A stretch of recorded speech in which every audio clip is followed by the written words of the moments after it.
তার উত্তর আমরা তারপরে পেয়েছিলাম, কিন্তু বাসুদেব ঘোষ কহে জুড়ি দুই হাত, যেই গৌর সেই কৃষ্ণ সেই জগন্নাথ। জগন্নাথ কে? আমার গৌর জগন্নাথ, কৃষ্ণ জগন্নাথ, এদের মধ্যে কোনো ভেদ নাই। যখন গৌরসুন্দর গেছেন শ্রীধামপুরীতে, এবং যারা পুরীর বাসিন্দা এখনো পর্যন্ত উড়িষ্যার লোকজন, তারা সবাই জগন্নাথ বলতে পারে। আর যদি অরিজিন ধরা হয় এমনি পদবী অনুসারে বা জাগতিক সম্পর্ক অনুসারে, সেখানেও আমরা দেখতে পাই উড়িষ্যার নাম। মহাপ্রভুর পিতা ছিলেন জগন্নাথ মিশ্র, দাদু ছিলেন উপেন্দ্র মিশ্র,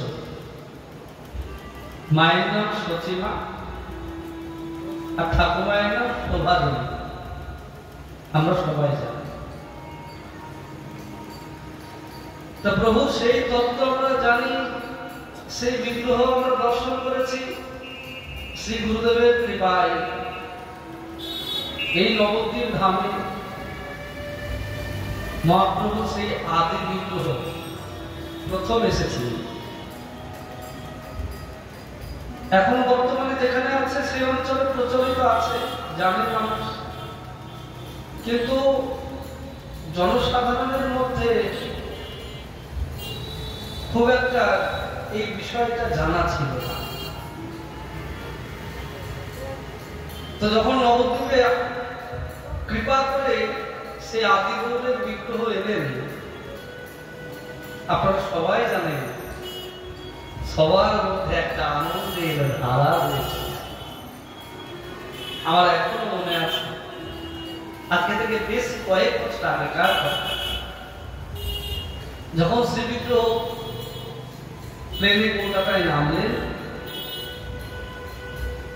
সেখান থেকে দমদম থেকে গাড়ি করে মণিপুর রাধাবল্লভ মন্দিরে এলেন। আমরা সবাই কীর্তন নিয়ে গেছিলাম আদি বিগ্রহকে সুদর্শন মন্দিরে নিয়ে আসার জন্য। আর তখন দেখেছিলাম কত মানুষ, বাপরে বাপ, কেউ আর ঘরে থাকে। আমরা সবাই গ্রন্থে পড়েছি, চৈতন্য চরিতামৃত, চৈতন্য ভাগবত, এই সমস্ত গ্রন্থে আমরা আস্বাদন করেছি গৌরের কি ক্ষমতা, কি শক্তি, কি প্রভাব। যখন কাজী উদ্ধারের সময় হয়েছিল, আমার গৌরসুন্দর শুধু রাস্তায় বেরিয়েছিল আর মানুষদেরকে বলেছিল, তোমরা এসো। যে সংকীর্তনের উপর কাজী অত্যাচার করেছিলেন, মহাপ্রভু তার প্রতিবাদ করে সর্বপ্রথম সামনে দাঁড়িয়েছিলেন এবং সামনে দাঁড়িয়ে থেকে নেতৃত্ব দিয়েছিলেন। আর গৌরসুন্দর যখন রাস্তায় বেরিয়েছে, নবদ্বীপের কোনো মানুষ বাড়িতে ছিল না। তারা এত গৌরকে ভালোবাসে, গৌর ছাড়া কোনো চিন্তা করতেই পারে না। তাই দলে দলে দলে দলে মানুষ চলে আসছে। একটা সভা করতে গেলে কত লোককে কতভাবে নিয়ে আসতে, কাউকে ভয় দেখিয়ে, কাউকে পয়সা দিয়ে, কাউকে খাবার খাইয়ে, কত রকমের পদ্ধতি, গাড়ি পাঠিয়ে, মাইকিং করে, লিফলেট ছাপিয়ে যেতে হবে, নাহলে তোমার কাজ বন্ধ করবে। এই কালকে তোমাকে যেতে হবে, যদি তোমরা যোগ না দাও তোমাদের টাকা ঢুকবে না। কত রকমের বিষয় আছে, যাই হোক। আর মহাপ্রভু যখন বেরিয়েছিলেন পথে, তখন কিন্তু কোনো চাওয়া পাওয়া ছিল না। প্রমাণ চাও তোমরা, এখনো সেই প্রমাণ আছে। এই যে এত হরি কথা হচ্ছে এত মন্দিরে, সেসব কথা ছেড়েই দাও, তোমাদের কথাই। এই সন্ধ্যেবেলা হচ্ছে, তোমরা মন্দিরে আসছো, 7টা থেকে 10টা পর্যন্ত মন্দিরে থাকছো, কি 10:30টাও বেজে যাচ্ছে কোনোদিন, তারপরে বাড়ি যাচ্ছ। তোমাদের কি কাজকর্ম নাই বাড়িতে? সবার আছে। সবার বাড়িতে কাজকর্ম আছে, তো এখানে এসছো কেন? এখানে যদি অন্য কোনো কথা হতো না, তোমরা প্রতিদিন এভাবে আসতে। কেন? যার কথা হচ্ছে সে আমার প্রাণের বন্ধু, আমাদের প্রাণের জগন্নাথ। তাই ভগবানের কথা শ্রবণ করার জন্য তোমরা সবকিছু ছেড়ে চলে এসেছো ভগবানকে ভালোবেসে। এখানে কিছু পাবে না, কিছু দেওয়া হবে, টাকা দেওয়া হবে, চাল দেওয়া হবে, কিছুই দেওয়া হবে। তোমরা কিচ্ছু পাবে না, তাহলে এসছো কেন? আমরা কিছু পেতে আসিনি, আমরা গৌর কৃপা লাভ করতে এসেছি। তাই গৌর কৃপা লাভ করার হৃদয়ে যখন বাঞ্ছা জাগে, তখন মানুষ কোনো বাধা মানে না। তাহলে দেখো, এখন তো আমরা সাধারণ চোখে গৌরকে দেখতে পাচ্ছি না, পাচ্ছি কি? পাচ্ছি। যারা একান্ত ভজনশীল তারা দেখতে পাচ্ছে তাদের সেই চোখে, কারণ গৌর যে নবদ্বীপে আছেন মিথ্যা নয়, এখনো আছে। অদ্যপিহ সেই লীলা করে গোরা রায়, কোন কোন ভাগ্যবানে দেখি পারে। সবাই তো দেখতে পাবে না, যারা ভাগ্যবান তারা সেই গৌর সুন্দরের সেই লীলাকে দেখছেন, যে আমার গৌর সুন্দর এই রাস্তা দিয়ে হেঁটে হেঁটে চলেছে, আমার গৌর সুন্দর সুরধ্বনির পথ দিয়ে চলেছে। সুরধ্বনির কিনারায় সোনার ভোর দিয়া পায়, নাচে না গরিব সুন্দর গৌর আঙ্গরায়। আমার গৌর সুন্দর কি সুন্দর নেচে নেচে যায়। বলে কারা দেখতে পায়? যারা ভক্ত তারা দেখতে পায়, যারা তাদের অনুভবের শক্তি দ্বারা দেখছেন আমার গৌর সুন্দর লীলা করে চলেছে। আর যারা দেখতে পাচ্ছেন না, তারাও দেখতে না পেলেও মনে একটা আলাদা আনন্দ লাভ করছে গৌর কথা শুনে। তাহলে দেখো, এখন গৌর সুন্দর আমাদের কাছে সাক্ষাৎ ভাবে প্রকটিত নেই, তারপরে তোমরা গৌরের নামে পাগল হয়ে যাও। তাহলে যখন গৌর ছিল তখন কি মানুষ বেরোবে না? এটা হয়, তখন তো মানুষ এমনিই যাবে গৌরের পেছনে। তাই আমার গৌর সুন্দর বেরিয়েছে, দলে দলে লোকজন ছুটে চলেছে তাকে দেখে। তার এত শক্তি, এত প্রভাব। তাই সেই গৌরের আদি বিগ্রহ যখন নবদ্বীপে এসেছিল, জানো মা, তোমরা অনেকেই হয়তো ছিলে, তখনও সেরকম মানুষের ফল নেমেছিল, যেন মনে হচ্ছে নবদ্বীপের মাঝে ওই সচী মায়ের হারানো নিমায় আবার ফিরে এসেছে। আবার সচী মায়ের প্রাণধন গৌর সুন্দর আবার এসেছেন, তার জন্য দলে দলে মানুষ ছুটছেন গৌর সুন্দরকে দর্শন করার জন্য। আর সেই আদি বিগ্রহ শ্রীধাম নবদ্বীপে এসেছিলেন গৌর এবং কৃষ্ণ। এই বছর পুরীতে যখন গেলাম, তো এই বছরও দেখলাম কোন জায়গায় থেকে কেউ এনেছেন, হয়তো পুরী ধামেও সেই আদি গৌর আর কৃষ্ণ বিগ্রহ গেছিলেন। তার আগে, আজ থেকে 4-5 বছর আগে আমাদের বৃন্দাবনের সুদর্শন সেবা সঙ্গে একটা সম্মেলন অনুষ্ঠিত হয়েছিলেন। সেই সম্মেলনেও ওই আদি গৌর ওখান থেকে শিলচর, আসাম প্রদেশ থেকে শিলচর, এবং শিলচর থেকে কলকাতা, দিল্লি, দিল্লি থেকে রাধাপুরে এসেছিল। কত সাধু সন্ত তিনারা বহু সুন্দরে সেই অপূর্ব বিগ্রহ দর্শন করার জন্য এসেছে। আমাদের গৌরের থেকে সেই গৌরের দর্শনের বৈশিষ্ট্য একটু আলাদা। আমাদের গৌর হচ্ছে যেমন শাস্ত্রে বর্ণনা আছে, যেমন আমরা গৌরকে দেখেছি ঠিক সেরকম। আজানুলম্বিত ভুজ কনকাবদাত সংকীর্তনৈক পিতর কমলায় কাক্ষ বিশ্বম্ভর দ্বিজবর যুগ ধর্ম পাল বন্দে জগৎ প্রিয় কর করুণাবতার।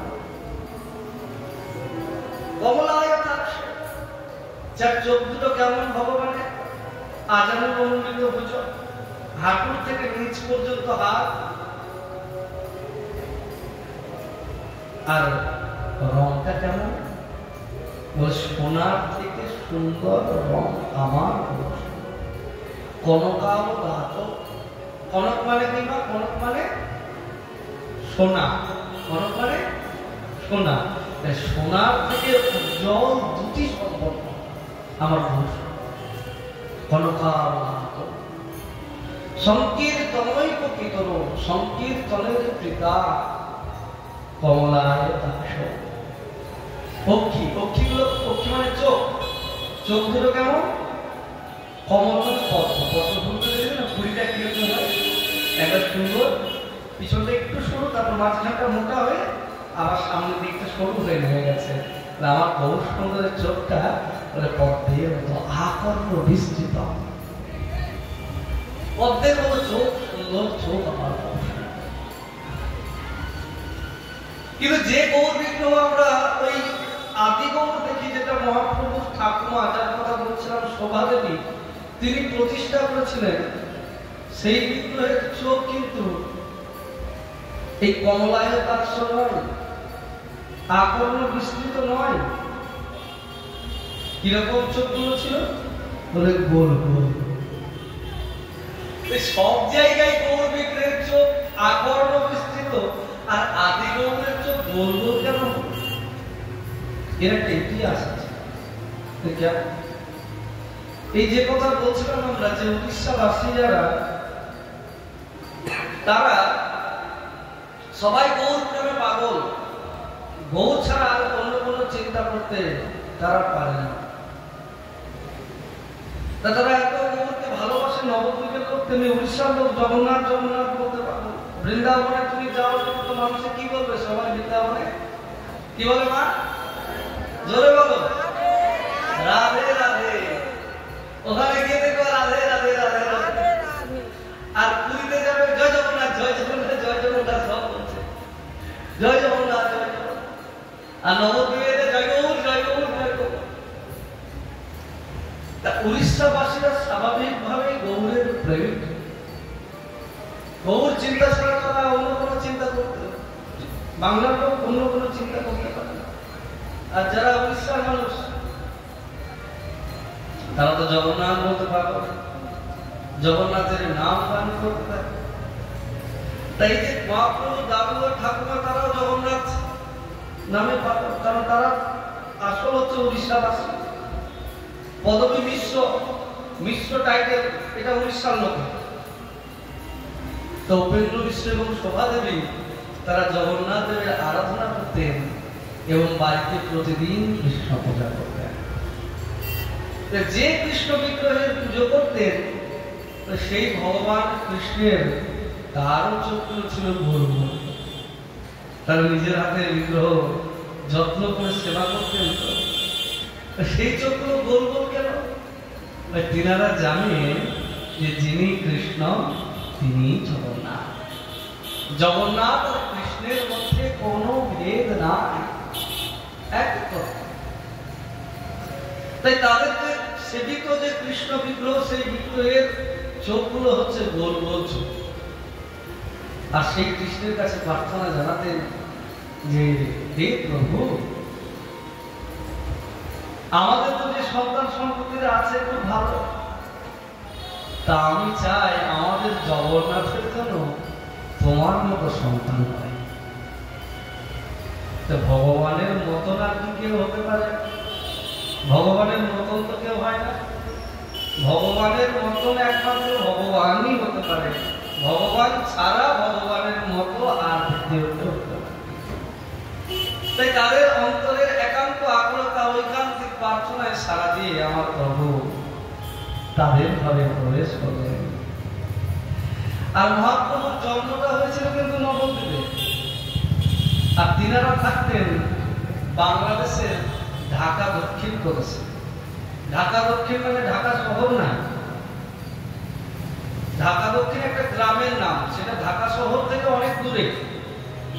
এটা পরে শ্রীহট্ট অঞ্চল, এক একটা বিভাগ আছে, ঢাকা বিভাগ, চট্টগ্রাম বিভাগ, বরিশাল বিভাগ, এরকম আছে শ্রীহট্ট বিভাগ। বর্তমানে যার নাম সিলেট বলি আমরা, বাংলাদেশের সিলেট। তা সেই সিলেট প্রদেশের অন্তর্গত ঢাকা দক্ষিণ নামক গ্রামে, সেখানে মহাপ্রভুর আদি বাড়ি, যেখানে তার দাদু ঠাকুমা এবং অন্যান্য যারা আরো কাকা বা জ্যাঠা ছিলেন তারা ওখানে বাস। আর তো যায়নি। দীর্ঘদিন পরে মহাপ্রভু যখন বিদ্যাবিলাস করছিলেন নবদ্বীপে, তার অপূর্ব বিদ্যাবত্তার প্রকাশ, মহাপ্রভু বিদ্যাবত্তায় সকলে মুগ্ধ হয়ে গেল। এত তার প্রভাব, এত উন্নত চিন্তাধারা, পড়াশোনার প্রতি তার উন্নত মেধা, সকলে অবাক হয়ে দেখত যে কি সুন্দর বর্ণনা করে, যেন ছবি একবারে তুলে ধরছে। শাস্ত্র, যুক্তি, ব্যাকরণ তো কঠিন বিষয়। ব্যাকরণ জিনিস শুনলে আমাদের একটা মনের মধ্যে একটা ভয় হয়। যে সমস্ত ছোট ছোট বাচ্চারা দেখলে পড়াশোনা করে, এধারে ইংরেজি পড়ছে, আর ইংরেজি পড়তে গিয়ে বলে গ্রামার, বলে বাপরে গ্রামারটা কি কঠিন, গ্রামারটা পড়তে ভয় লাগে। ভয় লাগে না গ্রামার পড়তে, এটা একটু কঠিন কঠিন মনে হয় বাচ্চাদের। যদি বাংলায় অন্যান্যগুলো যাও বা একটু সহজ লাগে গল্পগুলো, ব্যাকরণ করতে কি কঠিন মনে হয়। কিন্তু মহাপ্রভু যখন ব্যাকরণ পড়াতেন, জানো মা, সকলে মুগ্ধ হয়ে সেই ব্যাকরণ শুনত। আর ব্যাকরণের সেই সিদ্ধান্ত, সেই পূর্বপক্ষ উত্তরপক্ষ, যুক্তি প্রতিযুক্তি, অদ্ভুত অবাক হয়ে যেতেন যে কি করে সম্ভব। একই পড়া, একই বন্ধু বান্ধব পড়তে গঙ্গাদাস পণ্ডিতের চলে কাছে বিদ্যানগর, আর পড়ার পরে যখন রাস্তা দিয়ে আসতে হয় না, বন্ধু বান্ধব গল্প করে, এই তুই কি বলেছিস, এই কি বলেছিস, এই বলতো স্যার আজকে কি বলেছে বলতো। তো কোনো ছাত্র বলছে যে আমি বলতে পারবো, বলে ধূপ তোর দ্বারা পড়ালেখা হবে না মারিয়া, এসব পড়া কি তোদের কাজ আছে, এগুলো আমরা করবো, তোদের এদের দ্বারা হবে না। কোনো কোনো ভালো ছেলে ছিল তারা খুব রাগ হতো, যে বলে কি নিমাই যে আমাদের পড়া হবে না। আরে তুমি কি করে বুঝলে আমাদের পড়া হবে না? শিক্ষক যা পড়িয়েছে আমরা তাই শুনেছি, আমরা তাই মুখস্থ করেছি, আমরা তাই জেনেছি। তুমি কি কোনো কিছু আমাকে জিজ্ঞেস করেছো? আগে জিজ্ঞেস করে দেখো, যদি বলতে না পারি তখন বলবে পড়াশোনা হবে না, আর যদি বলতে পারি তাহলে তো বলতে পারো না। জিজ্ঞেস করে দেখেছো কখনো? মহাপ্রভু বলে যে বলো তো এই সূত্রটা কি। সঙ্গে সঙ্গে মাস্টারমশাই যা পড়িয়েছেন সঙ্গে সঙ্গে পড়ুয়া বলে দেয়, দেখো এই সূত্রের ব্যাখ্যা হচ্ছে এরকম এরকম, এটা থেকে এটা দাঁড়িয়ে যায় এই সিদ্ধান্ত। মহাপ্রভু ঠিক বলতো তুমি,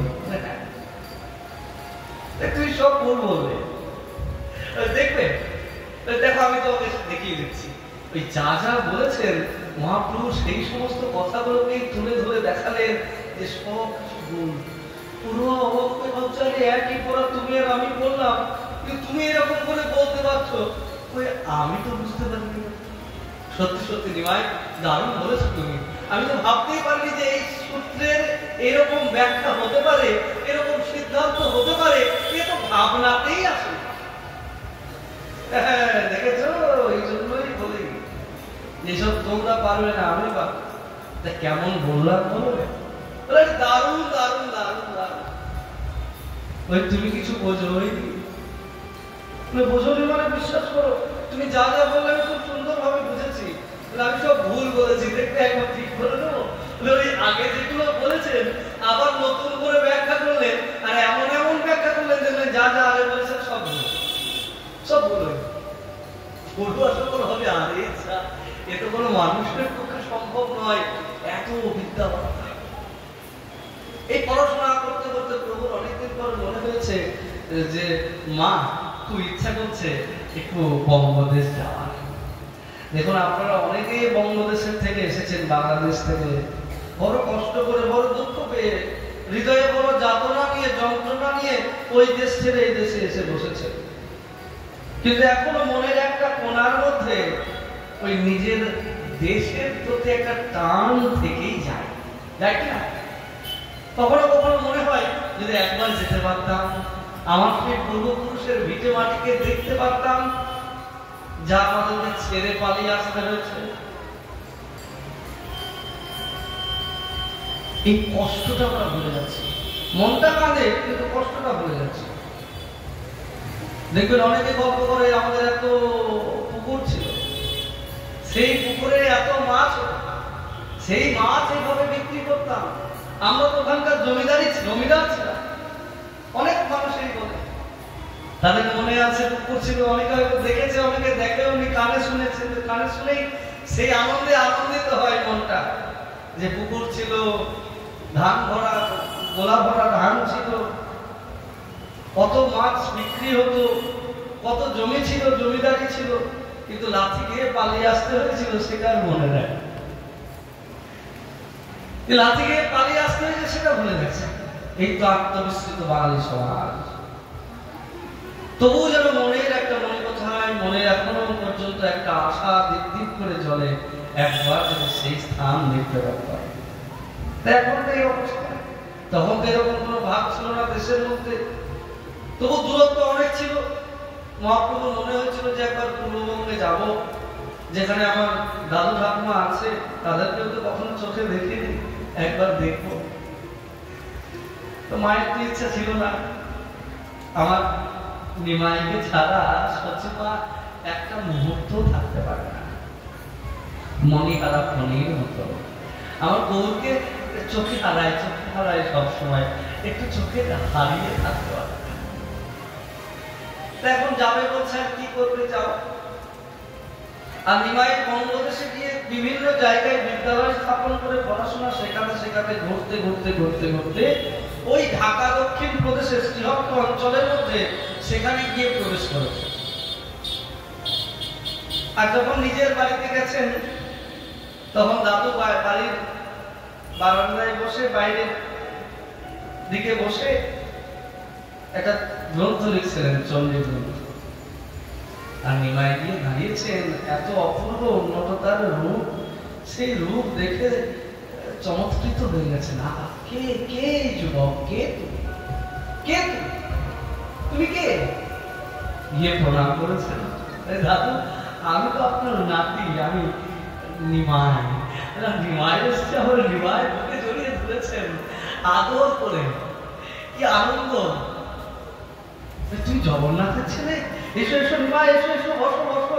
নিমাইকে বসিয়েছেন, আর বসিয়ে ছুটে গেছেন বলে, দাঁড়াও শোভাদেবীকে খবরটা দিই, আমার নিমাই এসছে। আরে শোনো, দেখো কে এসছে, আমার নিমাই এসেছে, আমার জগন্নাথের সন্তান এসেছে, আমার নাতি এসেছে। আর নাতি এলে তো ঠাকুমায়ের আনন্দটা একটু বেশি হয়, তাই না? নাতি বলে কথা, আসলের থেকে তো সুদের দাম বেশি, তাই না? তো সন্তানের থেকে নাতির প্রতি টানটা আমাদের একটু বেশিই থাকে। তো যাই হোক, শোভাদেবী তো আনন্দে আহ্লাদিত হয়ে গেছে, বুঝতে পারছেন না যে কি করবেন, কি কর্তব্য বিমূঢ়। ছুটতে এসছেন নিমাইকে দেখবে বলে। আর যখন এসেছেন, এক অদ্ভুত আশ্চর্যজনক ঘটনা ঘটে গেল। যে চণ্ডী গ্রন্থ উপেন্দ্র মিশ্র লিখছিলেন, সেই চণ্ডী গ্রন্থ লিখে নিমাই শেষ করে দিয়েছে। এত অল্প সময়ের মধ্যে কি করে সম্ভব? আর নিমাইকে দাঁড়িয়ে দেখছেন, আর দুচোখ ভরে দেখতে উপেন্দ্র মিশ্র এবং শোভাদেবী ভাবছেন, হে জগন্নাথ, তুমি তো আমাদের মনের মনোবাঞ্ছা পূর্ণ করেছ। এতদিন ধরে আমাদের মনের মধ্যে স্বাদ ছিল যেন জগন্নাথ আমাদের ঘরে আসুক, সত্যি জগন্নাথ এসেছে। তারা দেখতে পেলে নিমাইয়ের মধ্যে জগন্নাথের প্রকাশ, নিমাইয়ের মধ্যে জগন্নাথের সেই দিব্য জ্যোতি, সেই অপরূপ রূপ। অভিভূত হয়ে গেলেন, সেই রূপকে মনের মণিকোঠায় রেখে দিলেন। আর নিমাইকে দেখার পর আর অন্য কোনো চিন্তা করতে পারে না।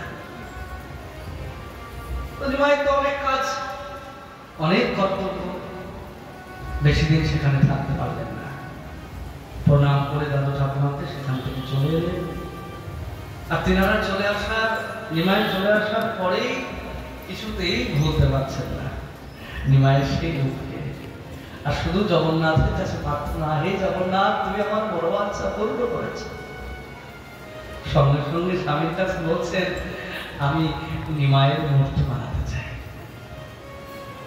কথিত আছে সেখানে বাড়ির মধ্যে একটা কাঁঠাল গাছ ছিল, আর সেই কাঁঠাল গাছ থেকেই এই গৌরের আদি বিগ্রহ তৈরি হয়েছিল।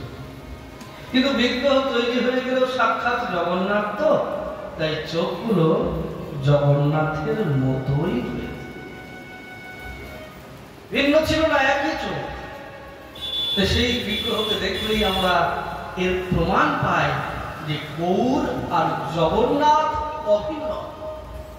যেই গৌর সেই কৃষ্ণ, সেই জগন্নাথ, তার পরিচয় এখনো বহন করে চলেছেন এই পুরীর জগন্নাথ দেবের মন্দির। এখনো পর্যন্ত সেই পরিচয়কে বহন করে চলেছে। কারণ উড়িষ্যাবাসীরা তারা জগন্নাথ ছাড়া কিছু বোঝে না, নবদ্বীপবাসীরা যেমন গৌর ছাড়া কিছু বোঝে না, বৃন্দাবনের যারা বাসী তারা যেমন রাধা ছাড়া কিছু বোঝে না। আজকে থেকে কয়েকদিন আগে, এক মাসও হয়নি, একজন প্রখ্যাত ভাগবত বক্তা, খুব বিখ্যাত, তিনি রাধারানীর সম্পর্কে সামান্য একটা কথা বলেছিলেন, আর সেই জন্য সারা বৃন্দাবন তোলপাড় হয়ে গেছে। তোলপাড় হয়ে গেছে সমস্ত টিভি চ্যানেল, নিউজ চ্যানেলে, একদম শুধু একই খবর, একই। তিনিও বড় বক্তা, তার সমর্থনে যুক্তি সাজিয়েছেন, কিন্তু দেখবেন ব্রজবাসীর রাধা প্রেমের কাছে তার যুক্তি টিকতে পারে না। সাক্ষাৎ উদ্ধবের যুক্তি টিকে নি, তার কিসের? তার জন্য আজকে থেকে 10 দিন আগে তিনি সমস্ত ব্রজবাসীর কাছে এসে ক্ষমা চেয়ে গেছেন। শ্রীজি মন্দিরে সাক্ষাৎ দণ্ডবত প্রণাম করেছেন লাডলিজির চরণে, সমস্ত সন্তের চরণে, এবং সবার কাছে হাত জোড় করে স্বীকার করেছেন যে আমার কোনো উদ্দেশ্য ছিল না রাধারানীর সম্পর্কে কোনো অপশব্দ ব্যবহার করা, কিন্তু তবুও আমার কিছু কথার জন্য কোনো ভক্তবৃন্দের মনের মধ্যে আঘাত পেয়েছে, তাদের ভাবনাকে আমি কষ্ট দিতে পারি না, যার জন্য আমি ঠিক মতো বাড়িতে ঘুমোতে পারিনি। এই রাধারানীর টানে এই সমস্ত সন্ত মহাত্মাদের আশীর্বাদ আমি মাথায় নিয়ে আমি রাধারানীর কাছে ক্ষমা প্রার্থনা করছি। আমার বাক্যের দ্বারা যদি কারোর কোনো মনোকষ্ট হয়ে থাকে, আমি সেই বাক্যকে ফিরিয়ে দিচ্ছি। এটা কিছুদিন আগেকার ঘটনা, আপনারা সবাই জানেন। এখন মিডিয়ার যুগ, সবাই কম বেশি যুক্ত আছেন টিভির সঙ্গে, মোবাইলের সঙ্গে। তো সেই সন্ত এসে সাক্ষাৎ রাধারানীর কাছে ক্ষমা চাইলেন। এটা রাধারানীর জায়গা, অন্য জায়গা নয়। ঠিক তেমনি পুরী ধাম, তাই উড়িষ্যার লোকেরা জগন্নাথ বলতে পারো, তারা জগন্নাথের বিন্দু মাত্র অবমাননা কখনো সহ্য করবে না। শরীরের এক বিন্দু রক্ত থাকতে তারা কখনো সহ্য করবে না। এ তো বাঙালি হিন্দু নয় যে যা খুশি বলো ভগবানকে নিয়ে, আমি কিছু টাকা পাচ্ছি, খুশি, আমার কি, আমার বাবা ওইসব নিয়ে তো মাথা ব্যথা নয়। যারা ব্রজবাসী তারা দেখিয়ে দিল, কদিন আগে প্রমাণ দেখিয়ে দিল। যারা উড়িষ্যাবাসী তারাও দেখিয়ে দিয়েছে, তারা যারা আমাদের ধর্ম নিয়ে ছিনিমিনি খেলে তাদেরকে মন্দিরে ঢুকতে দেয় না। এখনো পর্যন্ত কত বিখ্যাত বিখ্যাত মানুষকে তারা মন্দিরে ঢুকতে দেয় বলে, কেন? তোমরা আমার ধর্মকে গ্রহণ করো, তোমাদের ঢুকতে দেব। সনাতনী হিন্দু ছাড়া একমাত্র প্রবেশের অধিকার আছে, তাছাড়া আর কারোর অধিকার নাই পুরীর জগন্নাথ মন্দির। সেই নিয়ম এখনো চলছে। জগন্নাথ দেব এটা স্বীকার করে না, গ্রহণ করে না। ভাবো তাহলে উড়িষ্যাবাসীর জগন্নাথের প্রতি কত প্রেম। কিন্তু তারা জগন্নাথ ছাড়া কাউকে স্বীকার না করলেও আমাদের গৌর সুন্দরের চরণে তাদের শ্রদ্ধা অটুট, অটুট শ্রদ্ধা। প্রমাণ বহন করছে পুরীর মন্দির। জগন্নাথ দেব ভিন্ন। এই জগতের অন্য কোন মহামানবের ছবি, মূর্তি, প্রতিমূর্তি, আলেখ্য কোনো কিছু স্থান পুরীর মন্দিরের মধ্যে হবে না। এটা রীতিনীতি চলে আসছে দীর্ঘকাল। কিন্তু গৌর সুন্দরের এমনই বিদ্যাবত্তা, এমনই প্রভাব, এমনই ভগবত্তা, তার ভগবত্তার কাছে সব কিছু নিয়ম কানুন শিথিল হয়ে গেছে। রামানুজাচার্য তার সময় তার প্রবল প্রতাপ সম্পন্ন শিষ্যদের দ্বারা তার মূর্তিকে স্থাপনের চেষ্টা করেছিলেন, কিন্তু সেই চেষ্টা ব্যর্থ হয়েছিল। আমরা যদি ইতিহাস ঘাঁটি, আমরা যদি গ্রন্থ করি, সেই সমস্ত শাস্ত্রের দ্বারা এবং মাদলাপঞ্জি তার যে বিবরণী, সেই বিবরণী যদি আমরা দেখি, সেখানে জগন্নাথ ছাড়া এ জগতের কোনো মানুষ আমাদের চোখে তাকে আমরা ভগবান বানাতে পারি। আজকে তো যে সেই যাকে তাকে ভগবান বানিয়ে দিচ্ছে, সবাই ভগবান হতে ব্যস্ত, আর তার কিছু ফলোয়ার হলেই তাকে ভগবান বানাতে ব্যস্ত। এসব পুরীতে খাবে না, সেখানে একমাত্র ভগবান আর কারো স্থান না। কিন্তু মন্দিরের মধ্যে আমার গৌর সুন্দরের এখনো পর্যন্ত 9টা চিহ্ন, 9টা জায়গায় সেই সাক্ষ্য বহন করে চলেছে। আপনি যদি পূর্বদ্বার অর্থাৎ সিংহদ্বার দিয়ে প্রবেশ করেন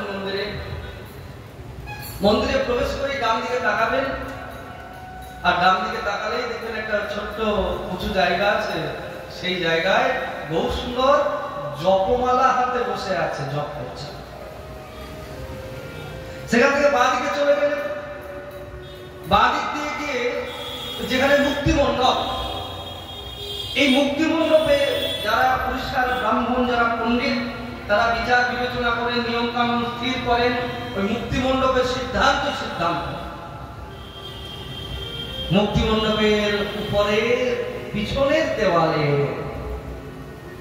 আমার গৌর সুন্দরের আলেখ্য জল করছে এখনো পর্যন্ত। তাহলে গৌর যদি জগন্নাথ না হবে, তারা কি এই আলেখ্য রাখবে? তাহলে কালি দিয়ে মুছে দিত। যদি তারা গৌরকে না মানত, গৌরকে ভালো না বাসত, গৌরকে ভগবান না মানত, এটা রাখত না। তারপরে আপনি চলে যান সাক্ষী গোপাল মন্দির, ক্ষীরচোরা গোপীনাথ মন্দির, পরপর মন্দিরগুলো আমি আছে। আপনারা মনে মনে চিন্তা করলে বুঝতে পারবেন, ঠিক জগন্নাথ মন্দিরের পিছনে বিমলা মায়ের পাশে পরপর এই মন্দিরগুলো আছে। প্রত্যেকটা মন্দিরে কোথাও পঞ্চতত্ত্বের ছবি, কোথাও নিতাই গৌরের মূর্তি, কোথাও আলেখ্য, প্রত্যেকটা জায়গায় আছে। লক্ষ্মী মন্দিরে আছে, ক্ষীরচোরা গোপীনাথ, মানে ক্ষীরচোরা গোপীনাথ বলতে এই যে রেমুনাতে এই ক্ষীরচোরা গোপীনাথ নয়, পুরীর জগন্নাথ মন্দিরের পিছনেও একটা ক্ষীরচোরা গোপীনাথ মন্দির আছে। তো সেখানেও ওই ক্ষীরচোরা গোপীনাথের প্রতিমূর্তি এখানে আছেন, সেবা হয়। তো সেখানেও আমার গৌর সুন্দর নিতাই গৌর আছে। এক জায়গায় পঞ্চতত্ত্ব আছে, এরকম প্রত্যেকটা জায়গায় আছে। আপনি পশ্চিম দেওয়ালে যাবেন, সেখানেও আমার গৌর সুন্দরের আলেখ্য আছে। গৌর সুন্দরের চরণের চিহ্ন, যা এখনো পর্যন্ত নিত্য সেবা হচ্ছে সেখানে প্রতিদিন। একদম মন্দিরের উত্তর দিকে দরজার উপরে একটা ছোট্ট ঘর আছে, সেই ঘরে গৌর সুন্দরের চরণ পাদুকা এখনো পর্যন্ত আছে। এবং যখন আপনি মন্দিরে প্রবেশ করবেন, প্রবেশ করার পর গরুর স্তম্ভ, মন্দিরের বাইরে অরুণ স্তম্ভ, যা থেকে পতিত পাবন জগন্নাথের দর্শন হয়। আর ভিতরে গরুর স্তম্ভ, যেখানে মহাপ্রভু প্রতিদিন দর্শন করতেন জগন্নাথ দেবকে। একই জায়গায় দাঁড়াতে তার চরণের যে চিহ্ন হয়ে গেছে, সেই চরণ চিহ্নই এখন পূজিত হচ্ছে পুরীর মন্দিরে। আর ওই শিলাটাকে সরিয়ে নিয়ে আসা হয়েছে, কিন্তু গরু স্তম্ভকে তো সরানো হয়নি, সেটা সেই তখন থেকেই রয়ে গেছে। আর সেই স্তম্ভের পিছনে দাঁড়িয়ে যেখানে আমার গৌর সুন্দর দেখতেন, নিচের শিলাটাকে সরিয়ে নিয়েছে। আর মহাপ্রভু দাঁড়িয়ে থাকতে ওই আঙুলের গর্ত হয়ে গেছিল গরুর স্তম্ভের পিছনে। সেই মহাপ্রভুর আঙুলের চিহ্ন, গর্তের চিহ্ন এখনো সেই স্তম্ভের মধ্যে আছে। দেখবেন অনেক মানুষ যায় আর ওই গরুর স্তম্ভে হাত বুলায়, মাথায় হাত নেয়, হাত বুলিয়ে মাথা নেয়। তারা জানে না, বোঝে না, একটা মিথ তৈরি হয়ে গেছে। কিন্তু তার আসল উদ্দেশ্যটা কি? বলে গৌরের যে হাতের ছোঁয়াটা ওখানে আছে, আমার গৌরের হাতের স্পর্শ আছে, সেখানকার যদি ধুলো পাওয়া যায় একটু মাথার মধ্যে নিই, যদি একটু গৌরের কৃপা হয়। জগন্নাথের কৃপা নিতে গিয়ে গৌর কৃপা লাভ করার জন্য ভক্তবৃন্দ পাগল হয়ে থাকে। আপনারা কেউ লক্ষ্য করবেন, এবার আগে হয়তো লক্ষ্য করেননি, যে আমার মহাপ্রভুর আঙ্গুলের জন্য যে গর্ত হয়ে গেছিল সেই জায়গাটা অনুস্তম্ভের পিছনে এখনো আছে, আর তার পিছনেই মহাপ্রভু আলেখ আছে, যা দেখে মহাপ্রভু এখনো পর্যন্ত জগন্নাথ দেবকে প্রতিদিন দর্শন করছেন। এরকম 9টা জায়গায় মহাপ্রভু, আবার ওই যে আরেকটা জায়গায় ভোগ হয় আনন্দবাজার যেতেই পা দিকে, সেখানে থেকে আমার নিতাই গৌরের মূর্তি আছেন, যে মূর্তি প্রতিদিন পূজিত হচ্ছে। তাহলে পুরীর মন্দিরে এখনো পর্যন্ত যেখানে অন্য কারো কোনো স্থান নাই, ওখানে অন্য কোনো কাউকে সেখানে আরাধনা করা হয় না, পূজা করা হয় না। আমার মহাপ্রভু কত বড় ভগবান, যেখানে জগন্নাথ মন্দিরের এখনো পর্যন্ত 9টা জায়গায় আমার গৌরের সেবা হচ্ছে, আমার গৌরের পূজা হচ্ছে, আমাদের কত আনন্দ।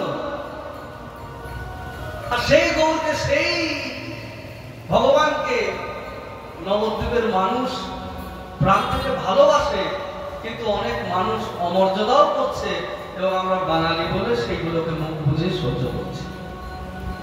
এখন আমরা একটা খবর পেলাম, এই নবদ্বীপ ধাম স্টেশন, সেই স্টেশনের উল্টো দিকেই দেখবেন গৌরের মূর্তি আছে, মন্দির আছে। এখন শুনছি সেই মূর্তিকে ভাঙা হবে। তো একবার যদি ভাঙা হয়, তখন এখন মডেল স্টেশন আরো কিছু হবে। তো মূর্তি ভাঙা হয়ে গেলে কি আর গৌর সুন্দরের মূর্তি আবার স্থাপন করা হবে? জানি না। তা আমরা চেষ্টা করছি যে আগে গৌর সুন্দরের মন্দির বানানো হোক, আগে গৌর সুন্দরের মূর্তি প্রতিষ্ঠা হোক, তারপরে পুরনো মন্দিরকে ভাঙা হোক, তার আগে নয়।